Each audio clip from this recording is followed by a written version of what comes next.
Esta semana en las redes vamos a analizar lo bueno, lo malo y lo ridículo de estos días. Sobre todo lo ridículo. Y recuerden suscribirse a este canal y compartir este programa con 5 personas para que cada vez seamos más. Pues esta semana la Cuarta Transformación nos dio momentos buenos, momentos malos y momentos ridículos. El buen momento fue sin duda La Guardia Nacional. que ya por fin se aprobó, que se aprobó con... Pues de manera unánime, ¿no? Yo no tengo los datos exactos, pero que fue una votación... Fue algo inédito, ahorita lo analizaremos a profundidad. Lo malo, pues lo malo es en el capítulo de esta semana de qué institución se va a chingar Andrés Manuel. Pues esta semana le tocó a los refugios. Vamos a analizar en primera ¿Qué son los refugios? instancia, parece que es muy malo, pero hay una razón detrás. Y lo ridículo...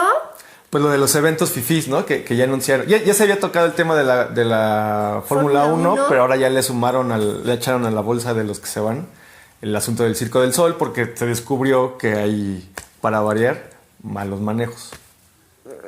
Ya les explicaremos a fondo, pero tenemos lo bueno, la Guardia Nacional, lo malo, los refugios para mujeres violentadas y lo ridículo, este gato. No es ridículo. No, lo ridículo es la cancelación de ciertos eventos como la Fórmula 1 y el Cirque du Soleil. Bueno, lo bueno de esta semana es que por fin se aprobó la Guardia Nacional en la Cámara de Diputados. Y en el Senado, ¿no? Se aprobó en el Senado, pero esta ya fue en diputados. O sea, la que la regresaron. ¿Y por qué decimos que es bueno? Híjoles, la Guardia Nacional ha pasado por todo, ¿no? Pues básicamente llevamos desde que empezó el gobierno hablando de la Guardia Nacional. Y ¿no? hace 3-4 semanas que se aprobó la primera vez en la Cámara de Diputados bajo ciertos términos. Generó muchas... Era lo peor que nos había pasado en el mundo. ¿Por qué 3 semanas después estamos diciendo que esto es bueno? Porque además no nada más lo decimos nosotros, ¿no? O sea, prácticamente lo dice todo mundo, hasta la oposición ternurita en su momento lo aprobó. O sea, estaban bien contentos y todo el mundo salió en la foto y no, es lo mejor que le ha pasado al país. Pero ¿por qué? ¿Cómo pasó este discurso? ¿En qué momento pasamos de uy, no, qué terrible, nos va a cargar la fregada, que ese era el sentimiento general, a decir que qué bueno que se aprobó? Cuéntanos la historia. Pues la peor versión de la Guardia Nacional, que es la que dice Karina que se había aprobado originalmente en la Cámara, comprendió un modelo estrictamente militar, ¿no? O sea, porque sí es cierto, o sea, más allá de que se la pasen diciendo que no y que no sé qué, sí era un modelo militarizado y de alguna forma pues le daba continuidad, y no nada más continuidad, sino que formalizaba la lucha, la guerra contra el narcotráfico, ¿no? Y eso preocupaba a muchas personas, ¿no? Entre ellos, yo también tampoco me hacía muy feliz ese asunto, ¿no? O sea, sabemos que hay mucha inseguridad en el país y que hay un enorme problema, pero la verdad es que en los hechos el ejército ha demostrado que no ha ayudado a reducir esa violencia y esa inseguridad, sino que al contrario la ha aumentado. Se ha exacerbado y va acompañada de violaciones a derechos humanos, etcétera, ¿no? Ese es el tema con el que nos preocupara a tantas personas una Guardia Nacional de esa corte naturaleza militar, ¿no? Pero ahora, a raíz de lo que sucedió en el Senado, que todo el mundo pensaba que iba a ser una nueva simulación porque volvieron a hacer audiencias públicas, volvió a llegar la gente que ha estado en todas esas audiencias a decir lo mismo, ¿no? Ya bien hartos, ¿no? Ajá, ya todo el mundo. Yo ya ni las vi, yo vi las primeras dos y dije, no, ya. Bueno, el punto es que al final de todo eso resultó que la nueva versión de la Guardia Nacional contempla una serie de disposiciones que la oposición estuvo tratando de colocar, ¿no? Que fue el asunto del fuero militar, o sea, ya no hay fuero militar. Es decir, que si esos güeyes cometen algún acto ilícito o contrario a la ley, los puede juzgar en la fiscalía, ¿no? No en el tribunal militar, que es donde siempre salían bien librados, ¿no? Otro asunto es que ya hay una temporalidad para la permanencia de las Fuerzas Armadas en las calles, ¿no? Es un chingo de tiempo, o sea, es prácticamente todo el sexenio, 5 años, pero ya hay una fecha de término, exacto, ¿no? De caducidad. Eso también es positivo. Y el cambio más importante es que ya el mando no tiene que ser necesariamente militar. O sea, sí puede ser un militar o puede ser incluso una mujer. Incluso una mujer, como dijera el secretario de Seguridad Pública. O puede ser un civil, ¿no? Que es lo que quería la gente que no buscaba un modelo militar. Entonces, pues ya, por fin se destraba el asunto de la Guardia Nacional. Ya va a haber esta nueva fuerza. Todavía falta un rato porque lo tienen que aprobar más de la mitad de los congresos locales y luego tiene que llegar a manos del señor presidente. Exactamente la mitad más uno, esa es la regla. Ajá, la mayoría calificada, ¿no? Le dicen, o absoluta, no me acuerdo. Esa es mayoría simple. Siempre me hago bolas. El punto es que todavía falta, ¿no? O sea, ya se avanzó lo más importante, pero todavía resta un tramo, ¿no? Claro, porque además después de que los congresos locales la aprueben, se vienen una serie de nuevas leyes que tienen que crearse, que van a ser mínimo 3, 4, una por supuesto, la ley que regule la Guardia Nacional.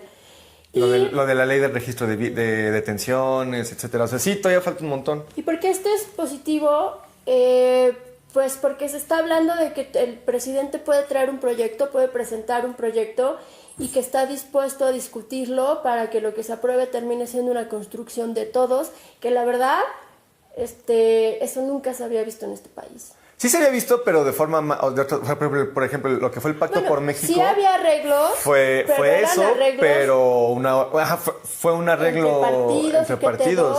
Y no resultado los intereses de unos poquitos. No el resultado de un debate público y todo el chisme. Que a mí se me hace que, o sea, yo sí tengo la impresión de que la oposición sí se está dando, o se está colocando en un papel que no tuvo. O sea, sí ciertamente generó la discusión y eso, pero en realidad fue Morena quienes se permitieron que eso se plasmara, ¿no? Al final, y ahora ya es bien positivo porque no habíamos visto este tipo de discusiones y este tipo de acuerdos y arreglos en el país en muchísimo tiempo, si no es que nunca. Exacto, entonces eso también genera, como dicen, un capital que tal vez puede servir para sacar adelante muchas otras cosas que se vengan, ¿no? Entonces, de ahí que sea algo positivo que ahora ya se haya resuelto el asunto de la maldita Guardia Nacional. Yo quiero hacer un paréntesis sobre la Guardia Nacional y contar algo que me tocó vivir hace 2 semanas. A ver, yo lo que les quiero contar tiene que ver con que podamos entender qué significa la Guardia Nacional dentro del gobierno de Andrés Manuel. Andrés Manuel tiene un plan para lograr la pacificación del país, es el Plan de Paz y Seguridad, el cual tiene 8 puntos.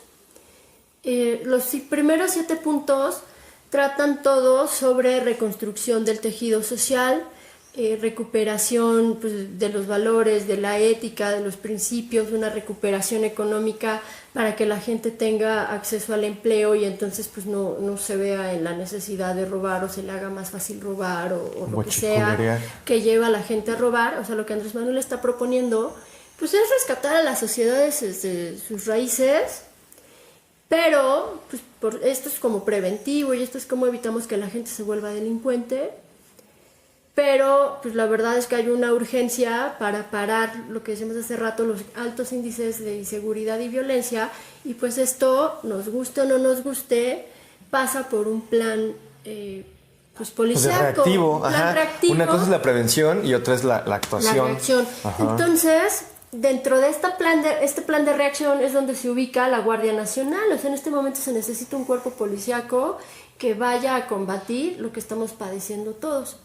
Dentro de este plan, Andrés Manuel trae una idea que está bien chida. La verdad es que yo estoy muy sorprendida. Hace 2 semanas, la diputada Guadalupe Román, que es la diputada del Distrito 17, que es donde yo voto, iba a decir que es donde yo vivo, pero es donde yo voto, pues se presentó en la colonia, una colonia en Ecatepec, y llegó acompañada de 5 mandos policiales, o 4, llegó acompañada del jefe de la policía del Estado de México, del jefe de la policía del Estado de México para Ecatepec, llegó acompañada del jefe de la policía municipal y con el jefe que le tocaba a mi colonia, ¿no? Y el cuadrante. Llegaron, nos preguntaron a los vecinos cuáles son nuestras problemáticas de seguridad y con eso van a generar un plan. Esto me parece súper positivo, pero esto no fue idea de Guadalupe Román, esto es una orden directa de Andrés Manuel y esto se va a articular con este plan de 8 puntos. Probablemente pronto lleguen a sus colonias, si no es que ya fueron. O sea, ustedes chequen, fíjense quién es su diputado, chequen su agenda, lo pueden ver en la Cámara de Diputados quién les toca, búsquenlo y vean cuándo son estas reuniones y vayan y participen. De eso se trata también la Cuarta Transformación. Ajá. Y esto empieza a ocurrir en lugares como Ecatepec, pero tampoco es algo completamente nuevo. En la Ciudad de México, desde tiempos de Andrés Manuel como jefe de gobierno, y ahora lo está retomando el nuevo gobierno como ya como una cuestión más consolidada, el enfoque de la participación ciudadana en seguridad pública, que ustedes seguramente ya se dieron cuenta que a la seguridad pública ya no le llaman seguridad pública. O sea, el secretario ya es secretario de Seguridad Ciudadana a nivel federal. O sea, Durazo es secretario de Seguridad Ciudadana. En la Ciudad de México también es secretario de Seguridad Ciudadana. Y así eso se está empezando a replicar.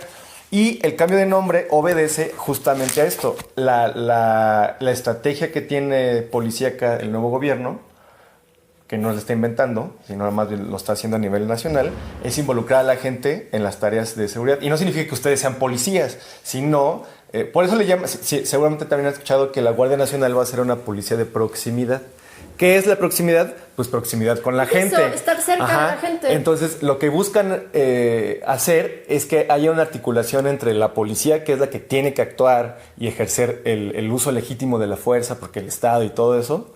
La ciudadanía tiene que acompañar esos procesos en términos de comunicación, ¿no? O sea, la gente es la que sabe lo que ocurre en sus colonias, en sus calles, en sus esquinas. Y lo que ¿no? les están pidiendo, pues es que colaboren, lo reporten, porque ustedes son nosotros, en la calle somos los que lo estamos viviendo. Exacto. La policía no lo puede adivinar. Requiere que Exactamente. nosotros digamos, güey, todos los días a las 6 se pone ahí una bandita A chupar marmorear, y ¿no? empiezan a faltosear a las chavas, etcétera, o Lo a que sea talonear. que pase ¿no? en sus Entonces, colonias. ese es el cambio de enfoque que ahora se está manejando con el nuevo gobierno y dentro de donde cabe la Guardia Nacional. Ahora como quedó, ¿no? Con esta perspectiva civil, etcétera, ¿no? Pero de eso se va a tratar. Por eso es que consideramos como bueno no nada más la negociación que dio como resultado su creación, sino la manera en la que se pretende trabajar, ¿no? Por eso el PG dividió el país en no sé cuánto, 168, 250 ¿no? ya. Coordinaciones territoriales. Esas coordinaciones territoriales van a trabajar de esa forma que acaba de describir Karina, ¿no? Y que aquí, por ejemplo, en la Ciudad de México ya viene ocurriendo. Si ustedes se ponen truchas, en una de esas también agarran una reunión de esas en sus colonias. Claro, y lo que queremos es que se pongan truchas y traten de saber cuándo son y que le caigan, ¿no? Exacto. Y darle seguimiento, porque no nada más de ya me reuní con el poli, ya le dije que su gente son unos ojetes, que nunca hacen nada, etcétera. Sino tal, o sea, se llegan a acuerdos, pues vamos a darle seguimiento, ¿no? Porque si ya te desentiendes, pues Vale que sí. la cosa no cambia, ¿no? Y lo malo de esta semana, pues fue como ya es costumbre con Andrés Manuel, pues que se chinga algún tipo de institución u organismo, ¿no? En apariencia parece que se lo está chingando, pero hay motivos detrás. Ya tuvimos un drama con el CONACYT, ya tuvimos uno con las estancias infantiles.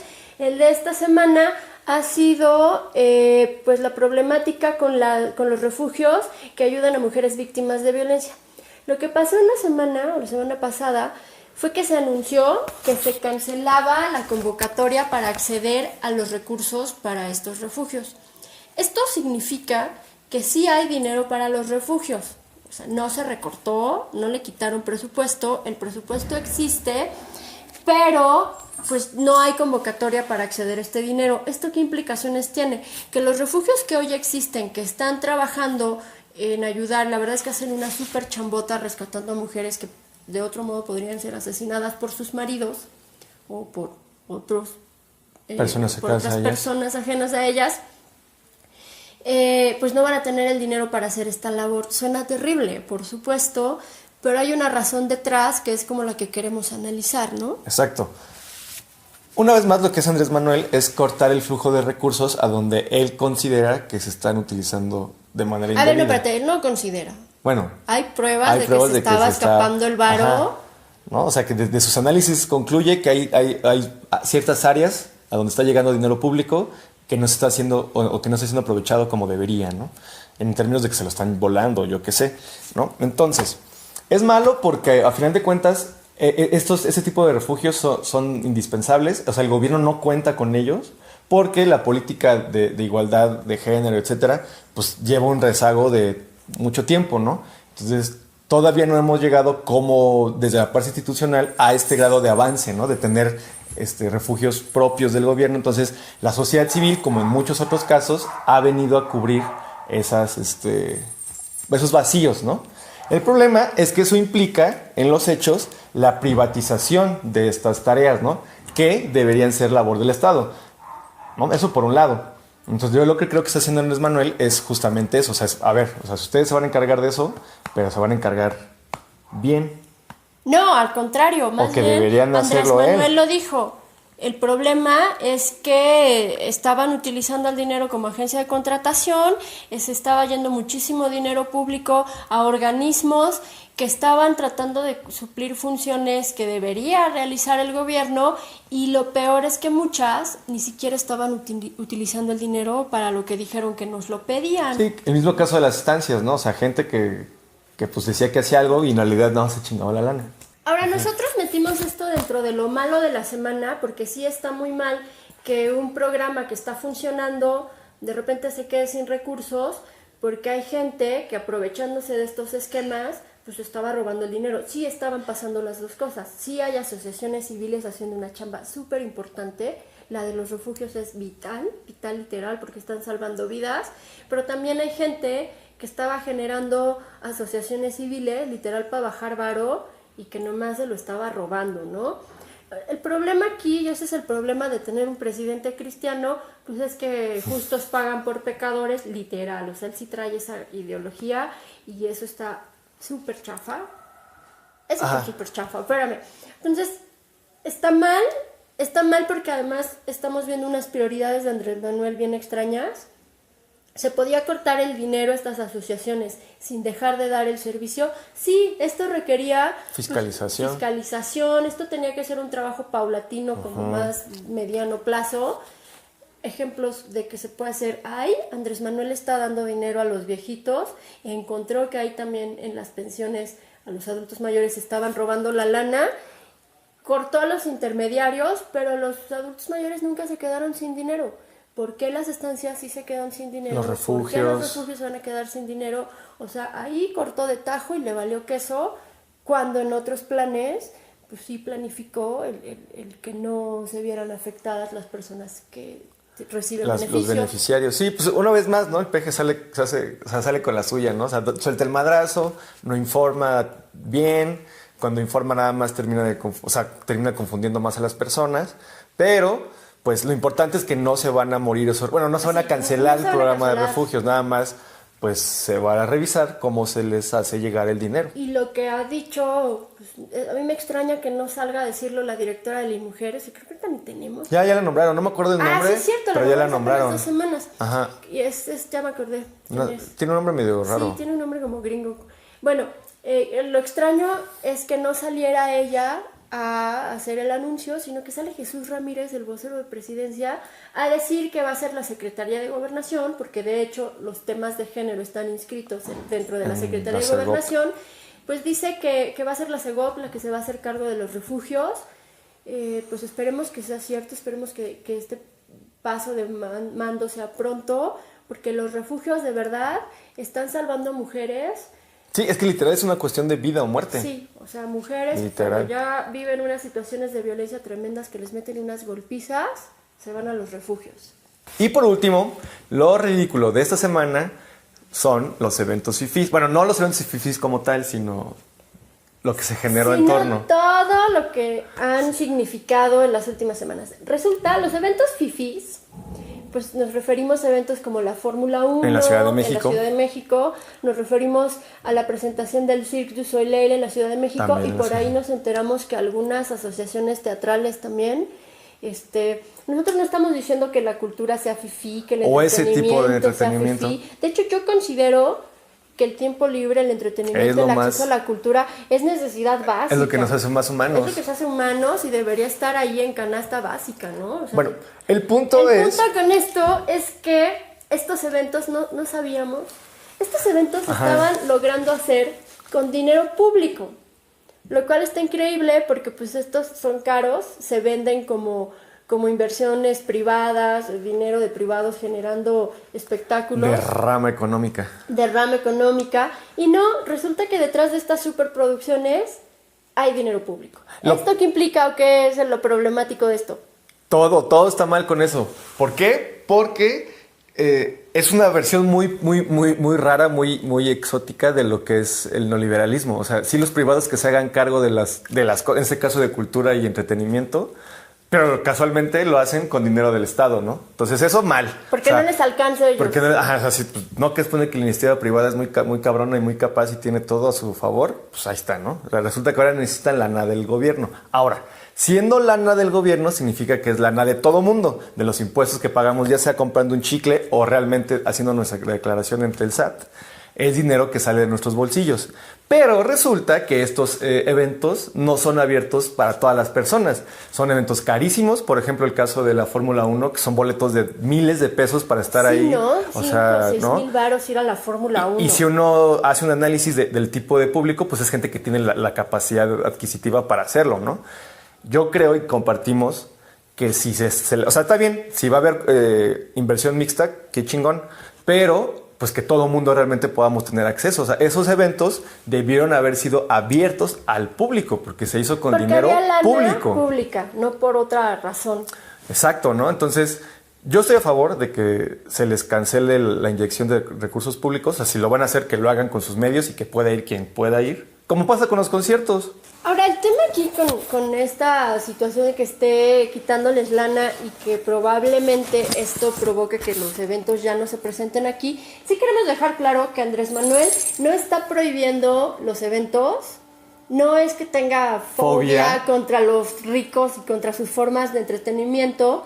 Es que aquí hay una lógica de Estado. Si tú tienes un montón de necesidades no cubiertas de tu población, o sea, tenemos 53% de la población en pobreza extrema, hay gente en este país que no puede hacer una comida al día, tenemos un montón de necesidades no cubiertas. ¿Por qué chingados tendría que ser la Fórmula 1 una necesidad o una prioridad? No traigo el número de la Fórmula 1, pero al Cirque du Soleil dicen que le estaban dando 75 millones de pesos. O sea, perdón, pero con 75 millones de pesos, ¿cuánto puedes hacer por la gente necesitada? Todo, o sea, bueno, todo, no, pero, o sea, pero es un chingo de lana. Pero es un chingo de lana pensando que es para un evento por el que todavía van a cobrar miles de pesos por entrar. 75 millones se gastaron en la última versión del Circo del Sol. Entonces, no lo está prohibiendo. Andrés Manuel no tiene fobia contra lo fifí. Lo que está diciendo, señores de la industria privada, gástense su varo. Inviértanle ustedes.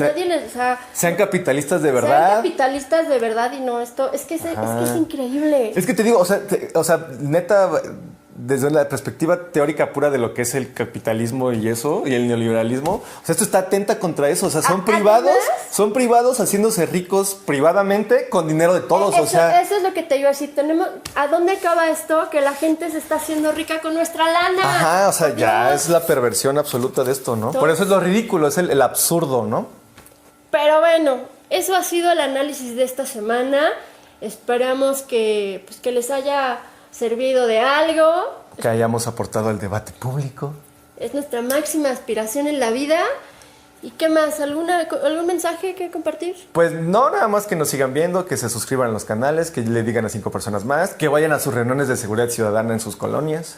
Por favor, vayan, denle seguimiento y vigilen a los polis, vigilen a sus diputados. Esa es la única manera en que esto va a funcionar, que nosotros le entremos y participemos.